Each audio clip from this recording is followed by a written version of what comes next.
어떻게 그러면 개혁주의 전철연설은 천년기설을 해석하느냐, 여기에서 우리가 살펴볼 수 있습니다.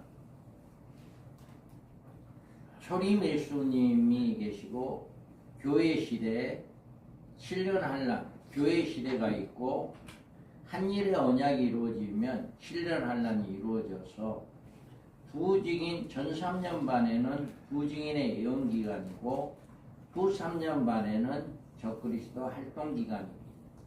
그래서 이 두 증인의 예언으로 인해서 성도들은 전 3년 반에 끝남과 동시에 예비처라고 하는 그곳에 들어가서 후 3년 반을 안전하게 보호를 받습니다. 그리고 주님의 지상 재림함으로 이제 순교 성도들은 부활자로 주님과 함께 내려오게 되고요. 생존에 있던 성도들은 그 이 몸을 가지고 그대로 공중에 휴거를 합니다.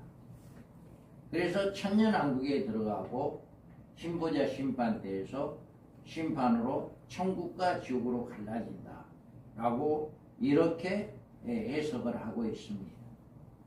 개혁주의 전철연설은 짐승에 의하여 한일의 언약 기간이 7년 한란 기간이다. 우리 사역회, 방정설의 사역회가 주장하고 있는 이 7년 한란 기간이 언제냐라고 하는 것은 짐승에 의해 한일의 언약이 이루어짐과 동시에 7년 한란이다. 전 3년 반은 두 증인의 예언 기간이고 교회에 신부단장하는 기간이다. 계시록의 핵심장은 교회를 위한 7장과 10장, 11장, 12장, 14장이 교회의 핵심장, 계시록의 핵심장이다. 그리고 초대교회는 후 3년 반의 대한란 중에 예비처의 보호를 받게 된다.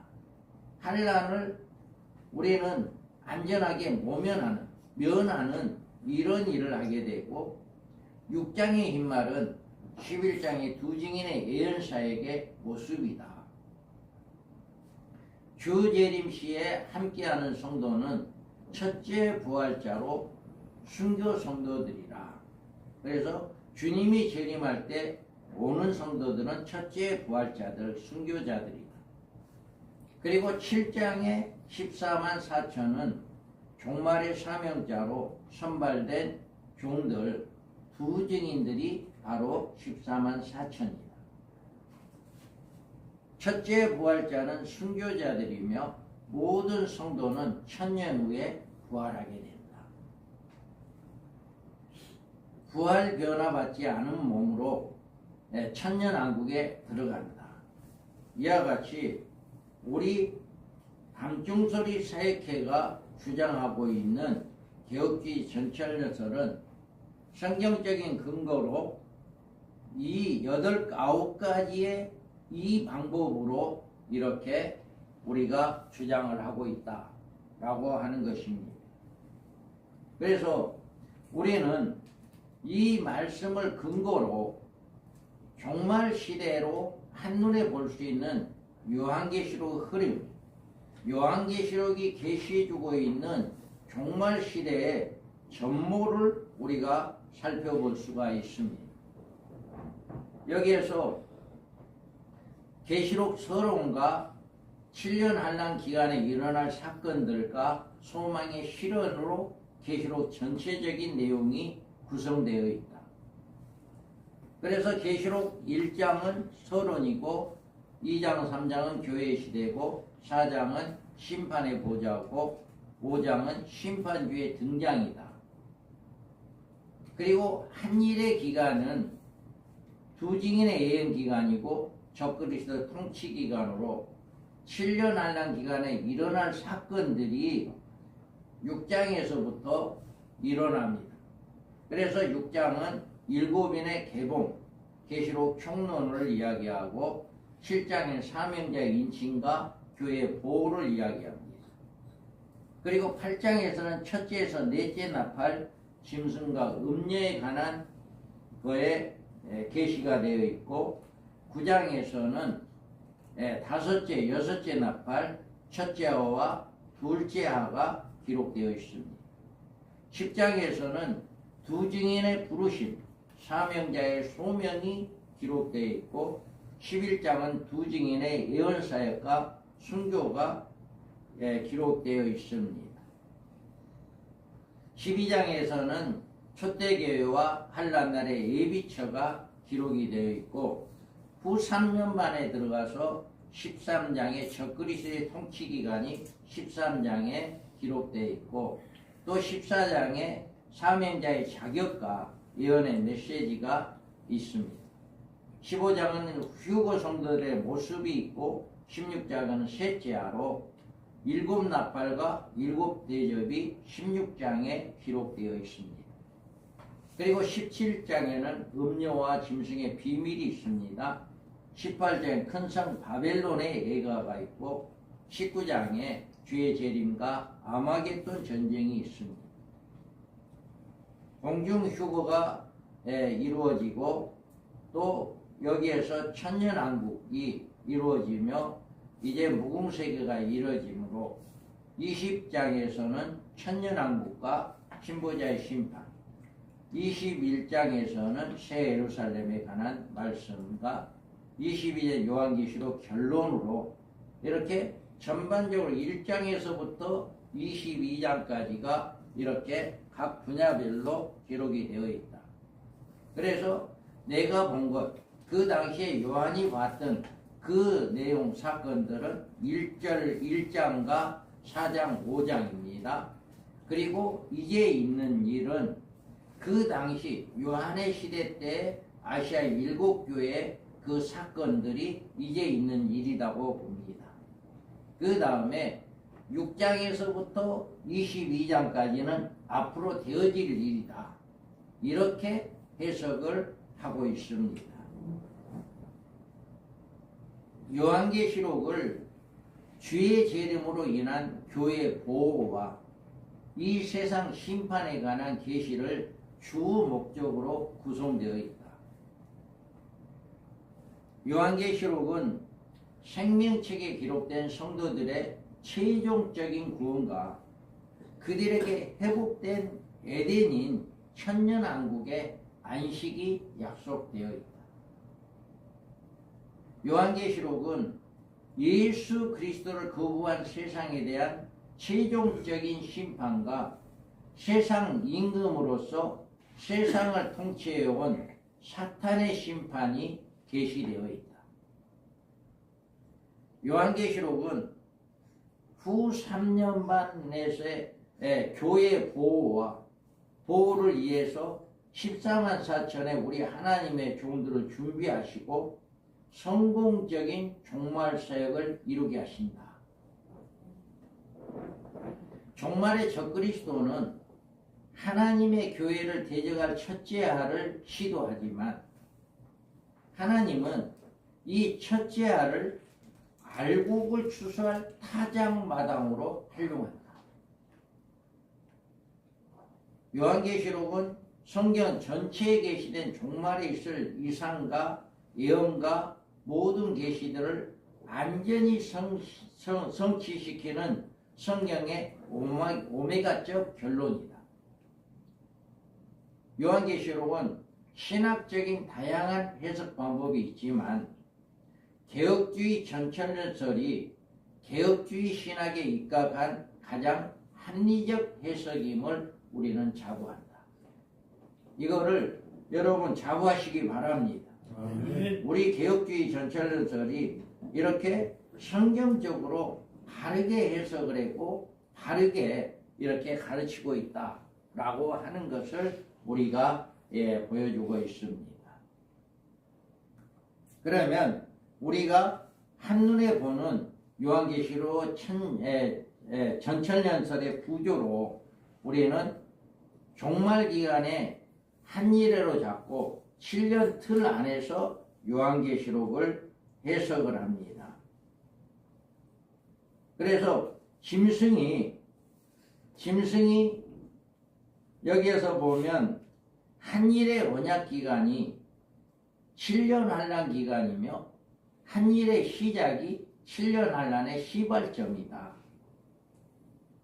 계시록의 목적은 교회에 대한 경종과 보호, 처신, 구원에 있으며 그 계시의 대상이 교회이다.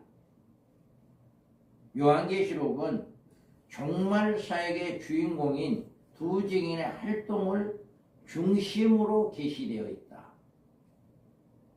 성도들은 짐승에 의한 첫째 할을 당하지만 이는 알곡을 거두시는 교회의 추수의 역사다.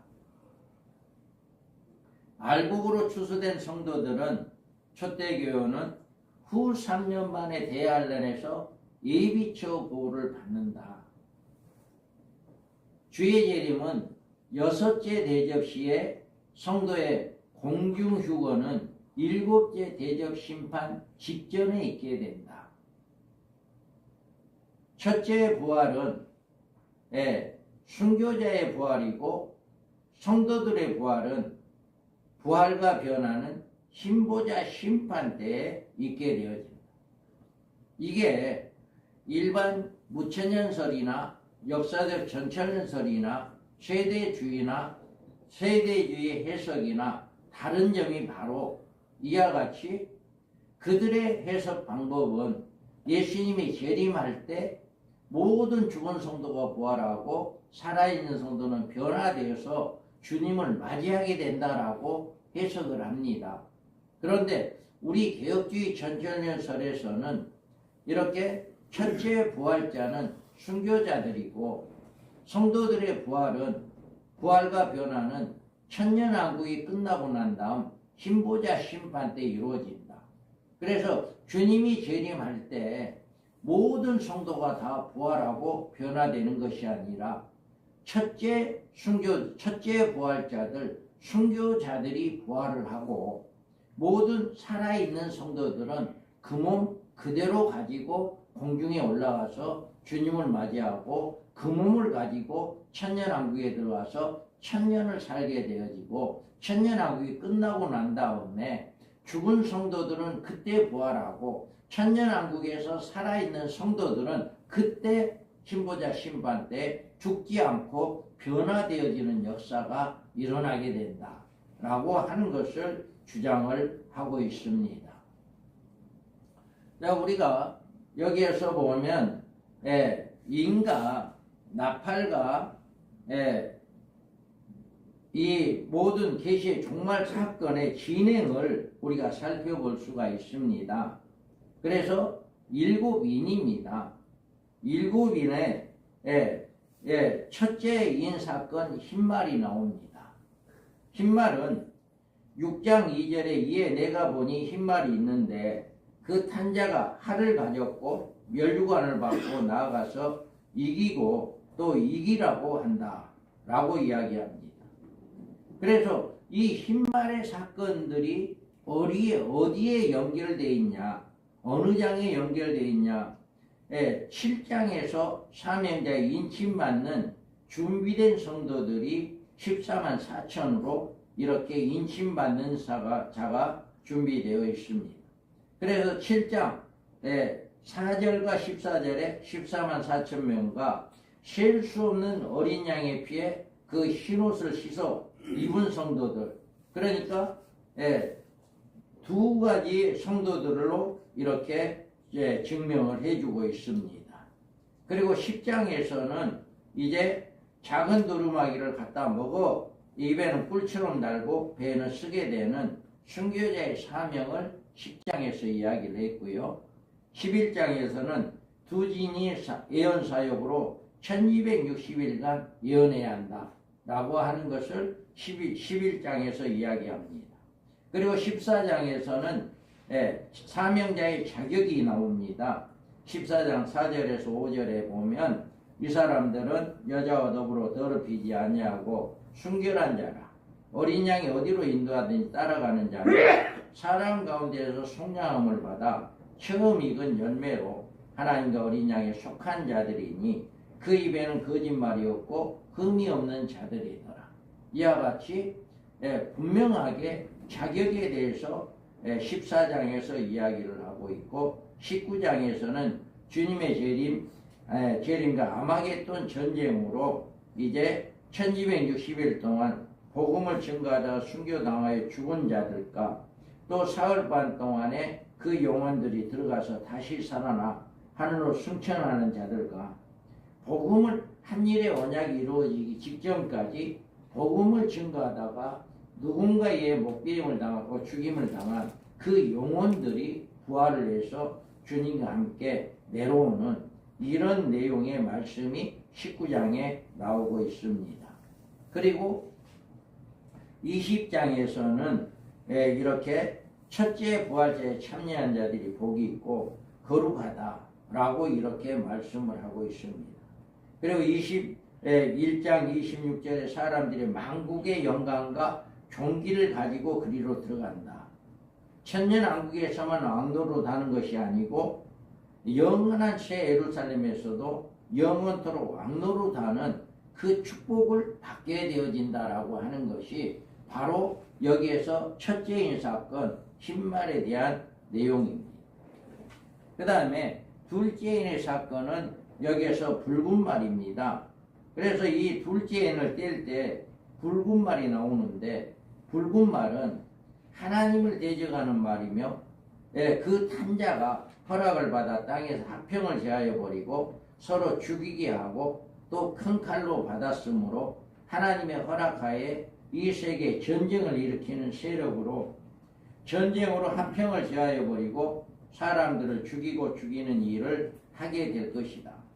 인구 3분의 1이 죽이는 유브라데 전쟁, 세계 3차 대전의 핵전쟁이 일어나는 인구 3분의 1이 죽는 둘째 하이며 여섯째 나팔로 전쟁이 있게 되어지는 것이 바로 이 둘째 하다. 둘째인의 사건이다.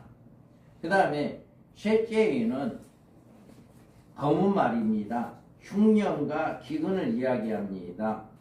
둘째 하의 전쟁으로 인해서 이렇게 기근이 일어나고요. 또 첫째인의 두지인의 사건으로 두지인들이 3년 반 동안 비가 오지 못하게 하늘을 막아버리므로 그로 인해서 환란이 오게 됩니다. 그래서 검은 말에 등장하므로 전 세계가 겪어야 하는 고난을 의미하고 있습니다. 하루 동안에 온종일 일하여도 말 한 대요 보리석대라고 하는 식량이 부족하여 세계적인 기근에 들어갔으며 경제가 혼란 상태에 들어가게 된 것을 의미합니다. 이런 결과는 셋째인의 사건으로 둘째 하로 전쟁과 기근으로 사람들이 죽임을 당하고 이제 짐승의 통치로 고통을 받게 되어서 손에 저울을 가진 것처럼 흉년과 기근으로 사람들의 고통을 받게 된다라고 하는 것을 셋째인이 잘 이야기를 해주고 있습니다. 그리고 넷째인은 이제 청황색 말입니다. 청황색 말은 재앙을 상징하는 색으로 이 말을 탄 자는 땅의 4분의 1 건세를 가지고 검과 흉년과 사망과 짐승의 땅의 짐승으로 죽이는 일을 한다고 하였습니다.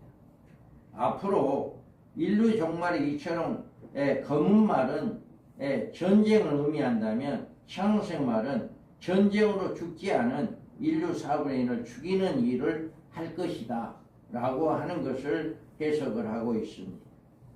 이 적그리스도는 이 검으로 세상에서 화평을 제하고 세계 인류의 죽임을 재앙을 내립니다.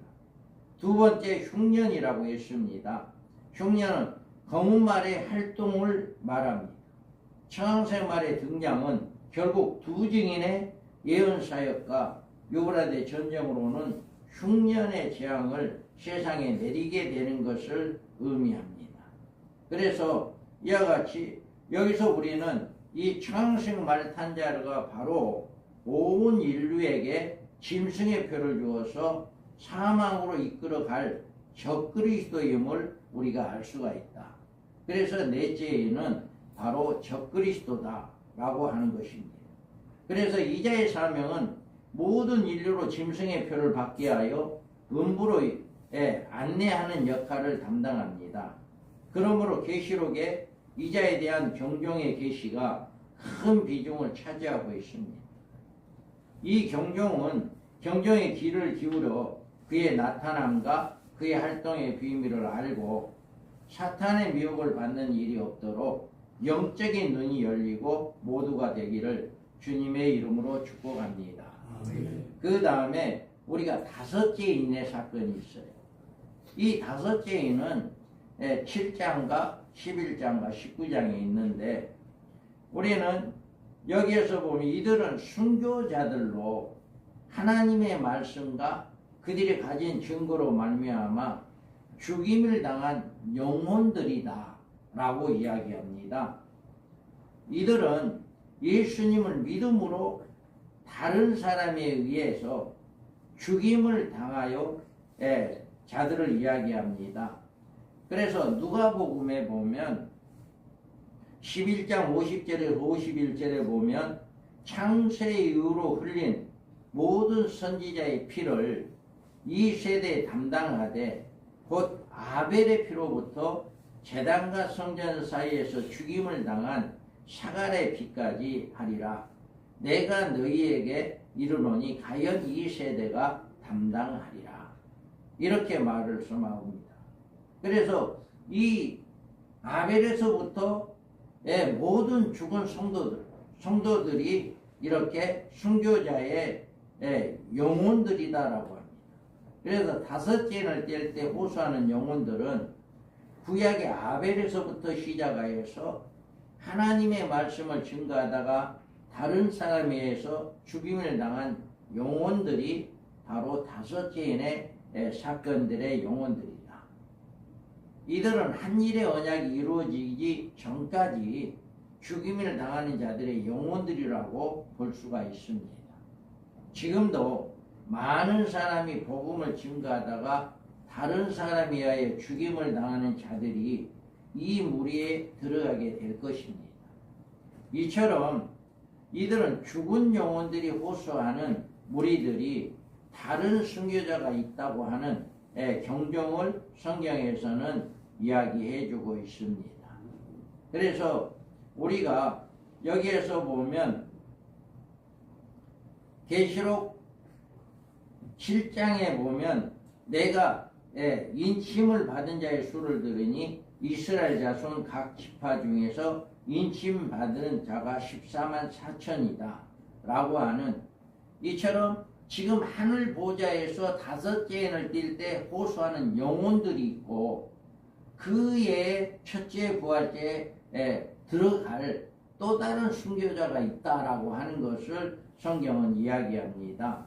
그래서 하늘 보좌에서 호소하는 영혼들과 한일의 언약 위에 무적경에서 올라온 짐승에 죽었다가 부활 승천한 14만 4천 명의 두 증인의 수가 차면 하나님께서 하늘에서 신원하는 영혼들의 핏값을 신원하기 위하여 이 땅에 전쟁과 또 기근으로 사람들을 죽이고 짐승과 거짓 선지자는 산채로 잡아 유황불못에 던져지고 용혼 무적경에 1000년 동안 나오지 못하도록 가두어주는 결과를 가져오는 이 땅에 세 갈래로 폭파시키는 일을 계획을 하고 있다.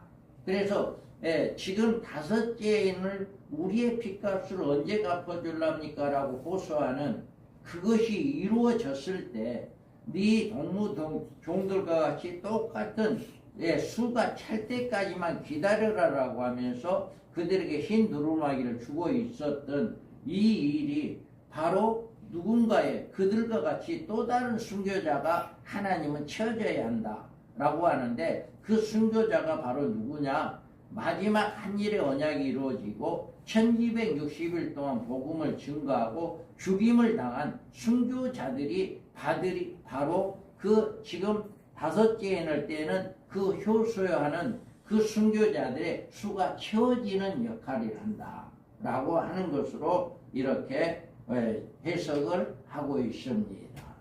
그 다음에 우리가 여섯째 인의 사건입니다. 주의 재림 19장에 나옵니다. 그래서 우리가 여섯째에는 일곱째 나팔 중에 일곱째 대접에 해당하는 사건입니다. 일곱 나팔 중에 일곱째 나팔 사건은 일곱 대접 심판을 가리키며 그 중에서 예수님의 재림은 여섯 번째 대접 심판이고 인류 최종적인 심판은 일곱째 대접으로 심판인데 여기서 나오는 여섯째에는 이 일곱 번째 대접의 심판을 의미하고 있다. 그래서 이 지진을 오는 이 지구의 형태에 대해서 이하의 말씀에 몇 가지로 표현해 주고 있는데 큰 성이 세 갈래로 갈라진다. 또 이것은 이 지구가 이 같은 지진으로 세 쪽이 난다는 뜻으로 이 일에 대해서 베드로 사도는 베드로후서 3장 10절에 이렇게 이야기합니다. 그러나 주의 날이 도둑같이 오리니 그날에는 하늘에 큰 소리가 떠나가고 체질이 뜨거운 불에 풀어지고 땅과 그 중에 있는 모든 일이 드러나리로다. 이처럼 하나님께서 하늘에 하나님의 말씀을 증거하다가 죽임을 당한 영혼들의 호소에 응답으로 먼저 대지진으로 이 땅에 있는 모든 것들을 이래 소멸시키는 이런 일을 하게 된다라고 하는 것이 바로 여섯째 인의 사건입니다. 그 다음에 우리는 일곱째 인의 사건은 계시록 이제 전체적인 계시록 6장이 계시록 총론이 되고요. 그래서 일곱째 인의 사건은 일곱 나팔로 연결되어지는 연결고리입니다. 그래서 이 첫째 나팔은 그러면 이 첫째 나팔은 어디에 있냐라고 하는 것을 우리가 볼 수 있는데요. 그래서 우리가 여기에서 보면 첫째 나팔은 8장의 계시가 되는데 네 나팔이 둘로 구분되고 서로 다른 사건을 나누고 있습니다. 첫째와 둘째 나팔은 이 세상의 대혁명의 세력으로 등장하는 짐승에 의해서 피의 모습을 보여주며 셋째, 넷째 나팔은 음녀 세력에 인한 영적 피의 모습을 보여주고 있다. 그러니까 나팔 사건은 실제적으로 그것이 나타나는 것이 아니라 재앙이 임하는 것이 아니라 그 재앙이 임하기 전에 어떤 영적인 사건들 그러니까 나타나는 사건을 이야기한다. 그래서 하나는 42달 동안 세상에 지배하는 독재자의 모습이 등장하고 다른 하나는 이 세계 큰 성 바벨론을 이루는 음녀의 모습이 등장이 바로 8장에서 나오게 된다. 그래서 이 8장의 나팔은 그들이 세상에 등장하는 모습을 보여주고 있고 13장과 17장의 여러 사건의 계시와 연결되어 있다. 그래서 첫째 천사가 나팔을 부는 일로 일어나는 계시는 땅 3분의 1의 지역에 항폐화되는 사건입니다. 이 사건은 인류의 종말에 이르렀다고 하는 신호로 보여주는 사건과 같은 맥으로 적그리스도의 등장과 음녀의 세력의 등장을 가리킨다. 그러니까 우리가 이 사건, 나팔 사건은 첫째 나팔은 바로 이제 적그리스도와 음녀의 등장, 여기서 땅의 폐허는 유브라데 전쟁으로 인해서 피해를 보여주고 있는 수목의 3분의 1은 푸른 풀의 3분의 1은 모든 인간에게 미치는 재앙이 이렇게 표현되어 있다. 그러니까 나팔은 실질적으로 어떤 재앙이 일어난 게 아니라 적그리스도에 의해서 이런 재앙들이 일어날 것이다 라고 하는 것을 나팔로 보여주고 있다. 그래서 첫째 나팔은 바로 이거고 둘째 나팔은 여기에서 여기에서 보면 이제 계시록 8장과 8장 9절 8절 9절에 있는 말씀입니다. 그래서 둘째 천사가 나팔을 부니 불붙는 큰 산과 같은 것이 바다에 던져지었다는 것은 이 세상에 큰 재앙이 내려졌는데 그 재앙에 대해서 바다의 3분의 1이 피가 되고 바다 가운데 그 생명 가진 피조물들이 3분의 1이 죽고 배들이 3분의 1이 깨어진다. 이렇게 했습니다. 그래서 첫째 나팔에 등장하는 세력은 피 섞인 우박과 피로 세상의 재앙을 내리는 혁명적인 인물이라고 했는데 둘째 나팔은 큰 산이라고 했어요. 그래서 산의 성경적인 나라를 상징하는데 큰 산이란 강력한 나라, 열국들을 모인 연맹체를 말합니다. 그런데 이 큰 산에 대하여 불붙는 큰 산이라고 했어요. 그러므로 이 큰 산은 장차 이 세계 불로 멸망시키는 세력을 의미합니다.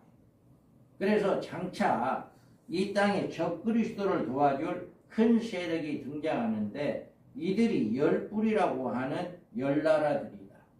그래서 이 열불은 보통 산인 것이 아니라 큰 산인데 이들이 발판으로 하여금 적그리스도에 의해서 하나의 거대한 연합국가를 이루게 되어진다. 그래서 이 같은 열불의 등장과 다니엘서에 잘 나와 있고요. 이 둘 적그리스도와 열불은 둘이면서도 하나가 되어지는 것입니다. 그리고 열불은 그의 왕인 적그리스도에 의해 지배되고 그 명령에 따르게 되고 그리고 세상을 지배하는 권세를 함께 누리게 되어진다. 그래서 이 둘째 나팔, 그래서 이 큰 산은 다니엘서 신상에 나오는 5나라 중에 5번째 나라로 이 나라가 끝에 가서 사람의 손으로 하지 아니하고 뜨인 돌이 신상을 내려칠 때 다시 말하면 예수님이 재림하실 때 그분에 의해서 완전히 멸망당해지는 이런 일이 바로 첫째 나팔과 둘째 나팔의 사건이 이루어지는 것입니다. 그 다음에 여기에서 셋째 나팔이 있어요. 셋째 나팔은 있는데요. 셋째 나팔은 계시록 8장 10절에서 11절 말씀입니다. 셋째 천사가 나팔을 불므로 햇불같이 타는 큰 별이 하늘에서 떨어졌는데 그 별의 전쟁에서 대하여 이 별의 이름은 쓴 쑥이다. 이렇게 이야기했습니다. 여기서 말한 별이란 대개 성경에서는 교회 사자들의 경우와 사탄을 상징합니다. 그러므로 이곳에서 말해주고 있는 별에 대해서는 자칫하면 사탄의 경우로 생각되기도 쉽습니다. 그러나 이곳에서 그 별의 이름을 쑥이다고 명시해 주므로 그 별의 사탄의 아니라 사탄이 보낸 악한 사상이라고 하는 것을 우리가 알 수가 있다.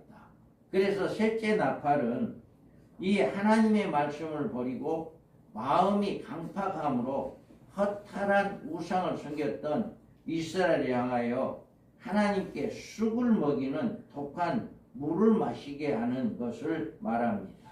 이 쑥은 사람의 생명을 죽이는 사약한 사상으로 이제는 이 쑥물을 먹으면 사탄의 사상에 물들게 되어지는 것을 이야기합니다. 그래서 이 셋째 나팔이 부러지게 되면 온 세계가 쑥물을 먹게 되어서 사탄의 사상으로 물들게 되어진다. 이게 셋째 나팔의 사상이다라고 하는 거예요. 그리고 넷째 나팔은 12절에서 13절의 말씀인데 이 넷째 나팔에 볼 때 이제 해가 3분의 1이 침을 맞는다. 해는 하나님의 교회를 상징합니다. 그래서 교회를 해입은 여자로 비유해 주고 있는데 그런데 이들을 교회의 쑥물로 인해서 3분의 1이 침범을 받는다는 거예요. 그래서 여기에서 셋째 천사와 나팔이 부는 날 이 쑥물이 강들의 3분의 1과 물샘에 떨어지게 되는 것이고 이때 세상에 있는 하나님의 교회는 급속도로 타락하여서 쑥물로 이렇게 타락하게 됩니다. 이 넷째 나팔이 부러지면 교회들이 타락되어지는 이런 사건들이 바로 넷째 나팔에 일어난다라고 하는 것을 이야기합니다. 이처럼 종교 혼합단체인 WCC가 두각을 나타내서 적그리 통치하에 지시하는 지령을 받아 전 세계 모든 종교 단체를 하나가 되어지게 하고 그로 인해서 숙물을 먹이게 대해서 종들이 이미 타락되어지는 이런 역사가 바로 넷째 나팔의 사건 때 일어나게 된다라고 하는 것을 의미합니다. 그러면 다섯째 나팔이 일어납니다. 다섯째 나팔은 9장에서 있습니다. 9장 1절에 보면 다섯째 천사가 나팔을 불 때 내가 보니 하늘에서 땅에 떨어져 별 하나가 있는데 그가 무적경의 열쇠를 받았더라. 이와 같이 이는 첫째 하로 다섯째 천사가 나팔 부는 일로 시작되는데 종말적인 사건입니다. 하늘에서 떨어진 별 하나가 무적경의 열쇠를 가지고 무적경을 여는 일로 이 땅에 첫째 하가 임하게 되는 것입니다. 그래서 이 첫째 하가 임하기 위하여서는 하늘에서 떨어진 별 하나가 있고 그가 가지고 있는 무적경의 열쇠를 가지고 엽니다. 이 무적경의 열쇠들은 악령이 무적경에 올라오는 모습으로 요한의 황충의 떼들이 올라오는 것으로 이렇게 계시를 받았습니다. 황충이라고 하는 것은 메뚜기 떼들을 말하는데 그러면 여기서 우리는 무적경에서 올라온 존재는 분명 악령일 터인데 이 황충이라고 말해주고 있느냐는 것입니다. 메뚜기 떼들은 무적경에 존재할 리가 없고 메뚜기 떼들의 발생지는 무적경일 수 없습니다.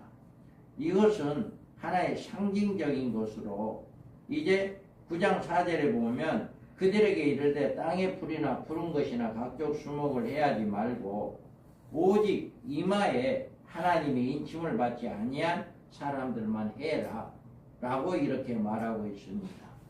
그리고 이 황충의 떼들이 자연에 대해서 피해를 주지 말고 오직 이마에 하나님의 인침을 받지 아니한 사람들만 해야라는 명령을 받았으므로 이들의 사람들을 의미합니다.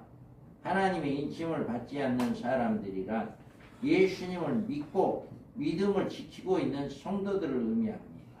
그래서 여기에서 말하는 이 다섯째 나팔은 첫째 하로 예수 믿는 사람들을 5개월 동안 괴롭게 하는 이 첫째 하를 이야기한다. 무적경에 올라온 악령들에 의해서 고통을 받게 되어지는 이것이 바로 다섯째 나팔이다.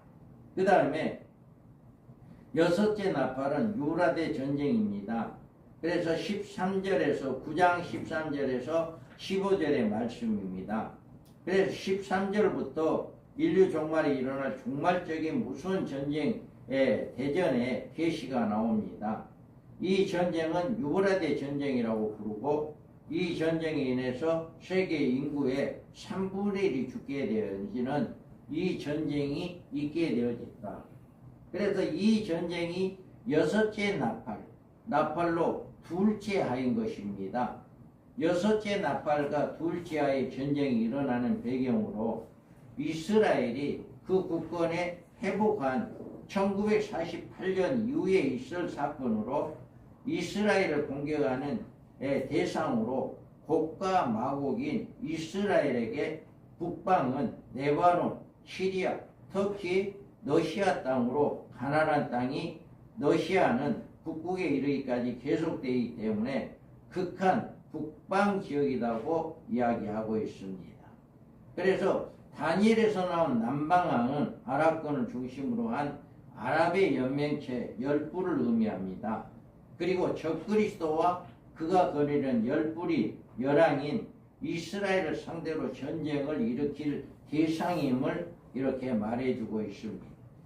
그래서 앞으로 여섯째의 나팔이 부러지게 되면 중동 지역에 큰 전쟁이 일어나서 인구 3분의 1이 죽게 되어지는 이런 사건들이 여섯째 나팔로 일어날 때 이런 사건들이 일어나게 된다라고 하는 것입니다. 그리고 일곱째 나팔은 셋째 하로 일곱 대접 사건으로 이어지는 것입니다. 그래서 첫째인의 첫째인의 여섯째인의 사건의 계시의 총론인 6장에 나와 있고, 일곱째 한란은 전반적으로 걸쳐 연결되어 있고, 이제 첫째 나팔, 넷째 나팔은 계시록 8장에 나와 있고, 다섯째와 여섯째 나팔과 첫째 안은 계시록 9장에 나와 있습니다. 그리고 11장에는 일곱째 나팔이 부러지고 둘째 아가 이루어지고, 계시록 16장에 첫째 대접판의 심판에 이제 일곱 대접 심판과 계시록 18장에 셋째 아로 인류 심판에 막을 내리게 되는 이런 역사가 일어나게 됩니다. 그래서 일곱 대접 심판으로 이제 첫째 하가 일어나게 됩니다.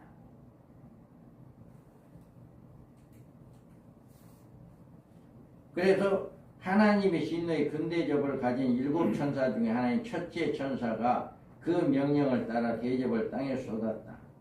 먼저 이 첫째 대접은 셋째 하로 인류의 맨 마지막에 세상에 최종적으로 쏟아지는 하나님의 심판이다. 셋째 하는.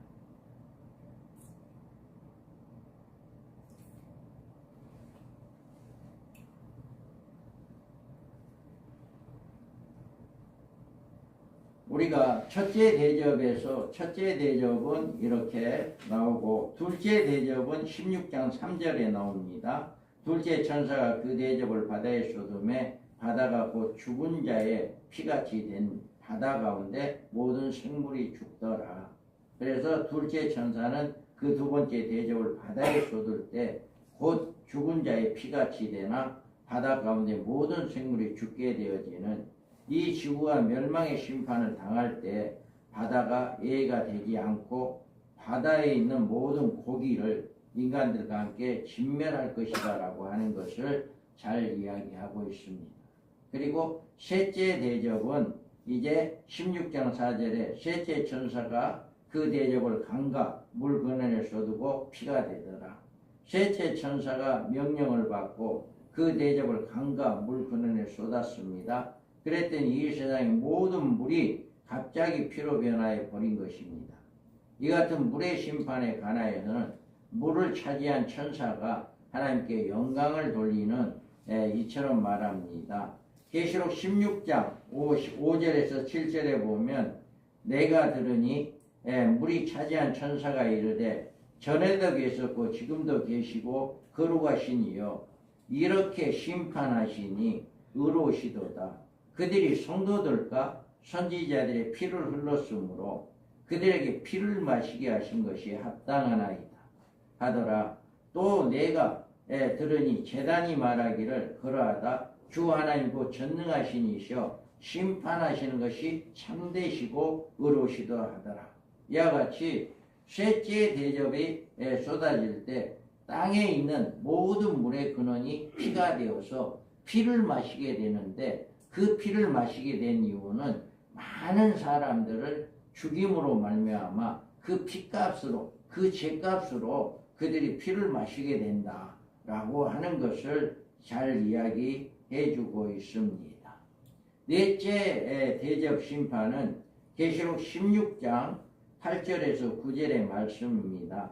그러자 해가 뜨거운 권세를 받아 불로 사람을 태웠다고 했습니다.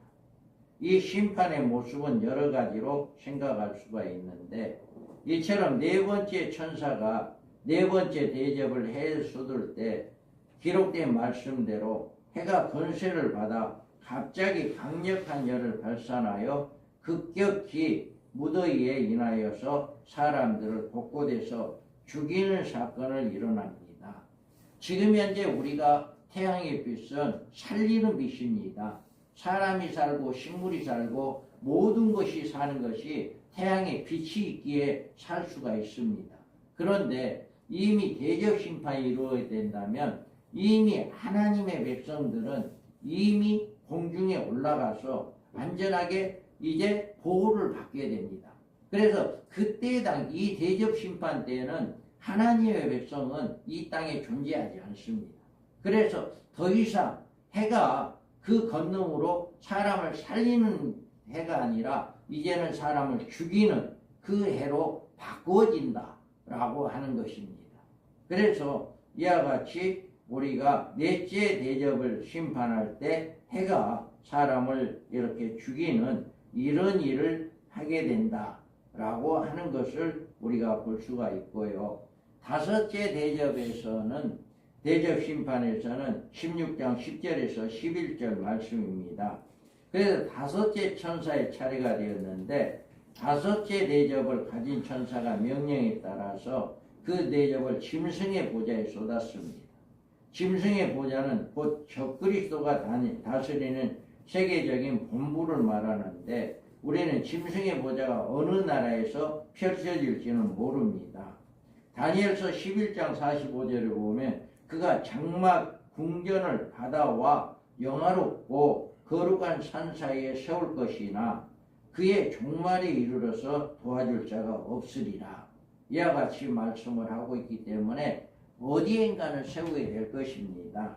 그런데 적그리스도의 보좌에 대해서 그가 장막 궁전을 바다나 영화롭고 거룩한 산 사이에 베풀 것이라고 예언을 주고 있습니다. 이곳이라면 아마 예루살렘에서 가까운 지중해 어느 지역이 될지는 모릅니다. 바로 그 짐승의 보좌가 있는 그곳에 다섯째 대접이 쏟아집니다. 그러므로 그 나라가 어두워진다고 했습니다.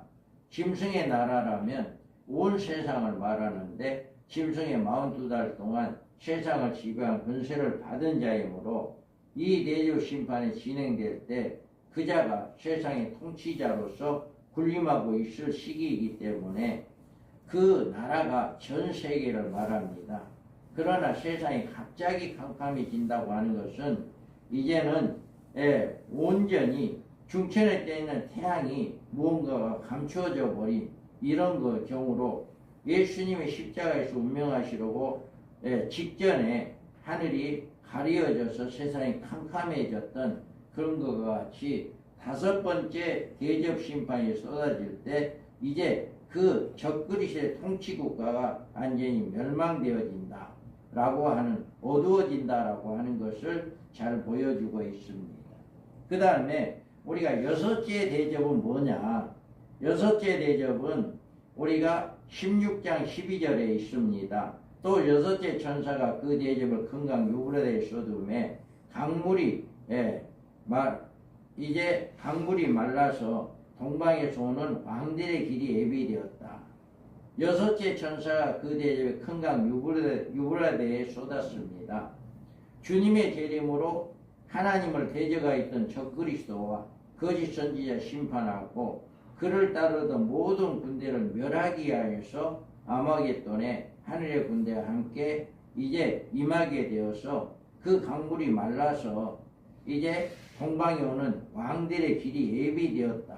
그래서 유브라데의 모든 적그리스도를 통치를 받고 있는 모든 군대가 모여서 이제 주님의 재림에 함께 내려온 군인들과 싸우게 되어지는 이 전쟁이 바로 여섯째 대접 심판이다 라고 하는 것을 잘 이야기해 줍니다. 그래서 일곱째 대접 심판은 16장 18절에서 19절에 있습니다. 그래서 여기에서 큰 지진이 전대미문의 대지진이 일어나서 큰 성이란 우리가 살아가고 있는 이 지구를 가리키는 말인데 이처럼 거대한 지구가 이 지진으로 세 갈래로 갈라지는 현상이 나타납니다. 그날에는 이 지구 전체가 지진 때에 대해서 어느 곳이든 이렇게 가릴 것 없이 온 지구가 이렇게 파괴되어지는 폭발되어지는 이런 역사가 바로 일곱 대접 때에 일어나게 된다 라고 하는 거예요. 그리고 그 무게가 한 달란트 무게가 30kg 정도 되는데 우박 한 개 무게가 30kg 정도가 되는 그 우박이 이렇게 폭탄처럼 떨어지게 되는 엄청난 이런 대지진이 이렇게 일곱 대접으로 이루어지게 된다. 그래서 전체적으로 인가, 나팔과 대접, 또 세하 이것이 전반적으로 이 요한계시록에 전체적으로 다 포함되어 있다. 이것이 우리가 요한계시록에서 우리가 이렇게 해석을 하고 있는 이 해석이 바로 개혁주의 전철연설의 해석 방법이다. 그래서 우리는 인, 나팔, 세하, 일곱 대접 이것이 명확하게 구분이 되었고 이 인의 사건들은 몇 장 몇 장에서 나와 있고 나팔과 대접과 세하가 어디에 나와 있다라고 명확하게 구분을 짓고 있습니다. 자, 우리가 여기에서 보면 자, 나팔 사건은 7년 기간에 있을 환란과 연결된 사건에 계시고요. 대접 사건은 하나님의 마지막 심판이고 일곱 대접은 일곱째 사건이고 일곱 나팔은 일곱째에 속한 사건입니다. 그래서 이 모두를 성경적으로 짝을 맞추어 하나의 문장을 만들고 이 방법이 개혁주의 전철연설의 문장적 해석이다. 이거를 하나도 틀림없이 나팔, 인, 하, 대접을 다 짝을 맞춰서 이렇게 해석을 하는 것이 바로 우리 문장적 해석입니다. 그러면 이 문장적 해석, 요한계시록 핵심 문제를 신중히 해석을 해야 합니다. 그런데 여기에서 보면 요한계시록의 시대적 배분, 우리가 여기에서 보면 이제 35쪽이 됩니다. 35쪽인데 요한계시록의 시대적 배경이 바로 뭐냐? 로마의 기독교 박해 시대로 사건을 다루고 있느냐? 아니면 종말에 있을 주 재림의 사건으로 다루고 있느냐? 어떻게 해석하느냐에 따라서 해석은 달라집니다. 그리고 7년 환란을 어떻게 다루느냐는 문제입니다. 7년이라는 기간을 정교회 시대로 보느냐, 7년 기간으로 보느냐, 한일의 문제, 1260일 문제, 한때와 두때, 반때의 문제, 이것을 어떻게 보느냐, 그리고 7년 한가 환란 통과설이냐, 환란 전에 휴거설이냐, 예비처 보고설이냐 하는 문제, 이런 것들을 어떻게 해석을 하느냐에 따라서 해석은 달라집니다. 그 다음에 짐승의 존재를 누구로 보느냐는 문제입니다. 로마 교황으로 보느냐, 교회를 탄압한 역대 제왕으로 보느냐, 종말에 등장하는 적그리스도로 보느냐는 견해, 어떻게 해석하느냐에 따라서 또 해석이 다릅니다. 그래서 14만 4천 명에 대한 해석의 문제도 구원받은 성도의 총수로 보느냐, 육적 유대인의 수요로 보느냐, 종말의 사역자로 쓰임받을 우리 하나님의 종들로 보느냐, 이 14만 4천을 어떻게 보느냐에 따라서 해석도 다릅니다. 휴거와 첫째 부활의 문제도 재림 때 죽은 성도들이 부활하고 생존 성도들이 변화받고 휴거된다는 견해와 첫째 부활자는 순교자들이며 부활과 변화는 천년왕국 후에 있다는 견해가 다릅니다. 우리가 이와 같이 어떻게 해석하느냐에 따라서 성경 전체적인 흐름이나 성경적인 해석이 전혀 다르게 해석되어진다 라고 하는 것입니다. 자, 그러면 우리가 요한계시록을 이제 좀 자세하게 해석을 하려면 그거에 대해서 우리가 이 12장의 경우를 예를 들어서 우리가 살펴볼 수 있습니다. 여기에서 12장, 우리가 12장을 보겠습니다. 12장의 경우는 여자와 남자에 관한 문장적 해석 연구, 이 해를 입은 여자와 회사는 아들이 누구냐라고 하는 것이 중점입니다. 그래서 12장 1절에 하늘에 큰 이적이 보이니 해를 옷 입은 한 여자가 있는데 그 발 아래에는 달이 있고 그 머리엔 12별의 간이 있었더라. 여기에서부터 또 이 여자가 아이를 베어 해산하게 되며 아파서 애를 쓰며 부르짖더라. 5절에 보면 여자가 아들을 낳으니 이는 장차 철장으로 만국을 다스릴 남자라. 그 아이를 하나님 앞과 그 보좌 앞으로 올려가더라. 6절에서 그 여자가 광야로 도망하며 거기서 1260일 동안 그를 양육하기 위하여 하나님께 예비한 곳이 있더라. 또 13절 용이 자기가 땅으로 내쫓긴 것을 보고 남자를 낳은 여자를 박해하느니라. 그 여자가 큰 독수리의 두 날개를 받아 광야 자기 곳으로 날아가 거기서 그 뱀의 낯을 피하여 한때와 두때와 반때를 양육하더매. 여자의 뒤에서 뱀이 그 입으로 물을 강같이 토하여 여자를 물에 떠내려가게 하려 하되 땅이 여자를 도와 그 입을 벌러 용의 입에서 토한 강물을 삼키니 라고 말하고 있습니다. 이와 같이 12장에서 나온 해를 입은 여자는 누구냐? 이 여자가 인류의 마지막까지 존재하는 것으로 볼 때 이 여자는 마리아가 아니다. 이 여자가 신약 시대를 무대로 활동하는 것으로 볼 때 이 여자는 구약의 교회가 아니다. 이 여자가 마리아가 아니고 구약 교회도 아니라면 이 여자가 낳은 아들은 그리스도가 아니다.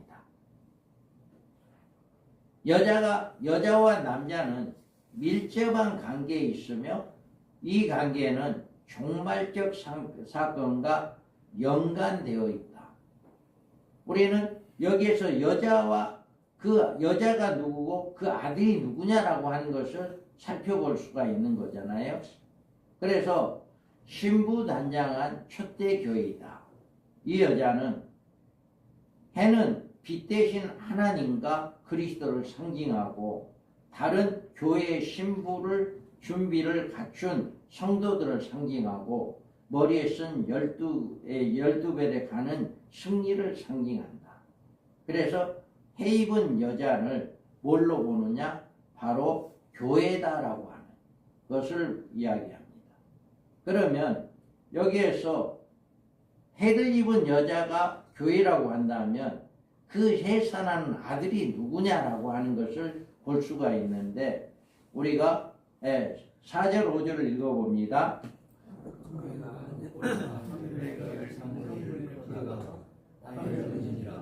용이 해산하는 여자가 없어 그가 해산하면 그 아이를 삼키고자 하더니 여자가 아들을 낳으니 이는 장차 철장으로 만국을 다스릴 남자라.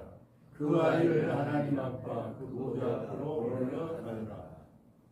다음에 여기에서 보면 이 여자가 마리아도 아니고 구약교회도 아니다면 이 여자가 낳은 아들은 예수 그리스도가 아니다. 인류 종말에 해 입은 여자로 비유된 초대교회에 해산할 두 증인의 사명자들을 가리킨다. 그래서 여기에서 여기에 한번 그 아이를 삼키고자 하더라. 그 아이를 삼킨다라고 이야기합니다. 그래서 인류 종말에 해 입은 여자로 비유된 초대교회에서 해산할 두 증인의 사명자를 가리키는데 여기에서 보면 계시록 11장 7절에 그들이 그 증언을 마칠 때 무제경으로부터 올라오는 짐승이 그들과 더불어 전쟁을 일으켜 그들을 이기고 그들을 죽일 터인즉 라고 이야기해요. 그래서 그 아들들을 죽이는 이런 사건들이 일어나죠. 그래서 11장 11절에서 12절에 보면 자 읽어볼래요? 생기가 그들 속에 들어가며 그들이 발로 일어선 우겨나가는 자들이 크게 배워하라. 하늘로부터 큰 음성이 있어 이리로 올라오라 하니 그들이 듣고 구름을 타고 하늘로 올라가니 그들의 원수들도 구경하라. 그 다음에 이와 같이 11장 7절에서 죽임을 당하고 11절 12절에서 3일반 후에 살아나서 구름을 타고 올라가는 이런 사건이 일어났습니다. 그래서 우리는 이와 같이 여기에서 하늘에 이적이 나오고 해를 입은 한 여자는 누구냐? 신부단장한 촛대교회다. 그리고 이 여자가 아이를 배워 해산하게 됐는데 그 해산하게 된 아이들은 촛대교회에서 나온 종말의 종들이다. 그리고 여자가 아들을 낳으니 이자는 장차 철장으로 만국을 다스릴 남자다. 이들이 두 증인의 부활 승천하는 것을 의미한다. 그리고 1260일 동안 저를 양육하기 위해서라고 하는 이 말은 후 3년 반 예비하신 교회의 양육처이다. 후 3년 반 동안에 교회를 예비하신 양육처이다. 이렇게 우리가 볼 수가 있습니다. 그리고 11절에서 용이 자기가 땅에 내어 쫓긴 것을 보고 남자를 낳은 여자를 핍박하는지라 교회가 당하는 첫째 알을 의미하는 것이고, 여기에서 뱀의 낯을 피하여 한때 두때 반때를 양육받는다. 교회를 받는 예비처의 보호를 이야기합니다. 그리고 16절에 땅이 여자를 도와 그의 입을 벌러 용의 입에 통하는 강물을 삼킨다고 하는 것은 예비처의 절대적인 보호를 3년 반 동안에 하나님의 절대적인 보호도 누구도 그 예비처에 들어가 있는 그 자들을 해치지 못하게 하는 절대적인 보호다. 이렇게 봅니다. 그리고 그 여자의 남은 자손 대한란에 떨어진 성도들을 이야기한다. 그러니까 예비처에 들어가지 못한 그 성도들이 남아있는 그 자들이 바로 여기에 남은 자들이다. 여자의 남은 자손이다. 라고 하는 거죠. 이런 문장적 해석에 따르면 12장은 7장과 함께 두 증인과 예비처의 짝이 되고 10장, 11장, 14장은 7장과 맥을 같이 하는 종말 계시의 핵심이 되어지는 이런 일들이 일어나고 있습니다. 이렇게 우리가 문장적으로 이렇게 12장에 나와 있는 여자가 누구냐, 아이를 베고 있는 여자, 그리고 그 아이를 낳는 남자, 아들이 누구냐라고 하는 해석을 어떻게 하느냐에 따라서 해석은 전혀 다르게 된다라고 하는 것을 우리가 잘 보여주고 있습니다.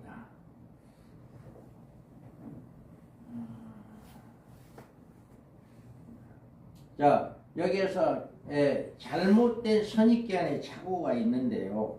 착오는 어떤 데서 여자가 아이를 낳았다는 사실로 여자는 마리아 아들 예수님을 착각하기 쉽다. 아들이 장차 철장으로 만국을 다스릴 남자라는 점에서 예수님으로 오해하기도 쉽다. 보좌 앞에 올라간다는 사실로 예수님의 부활 승천을 연결시킨다. 이런 해석은 오해와 착각에서 온 것입니다. 여자가 광야로 도망간 것은 여자가 마리아가 아니란 사실을 보여줍니다. 여자가 광야에 1260일간 보호를 받는다는 사실은 마리아와 아무런 관계가 없다는 사실을 말합니다.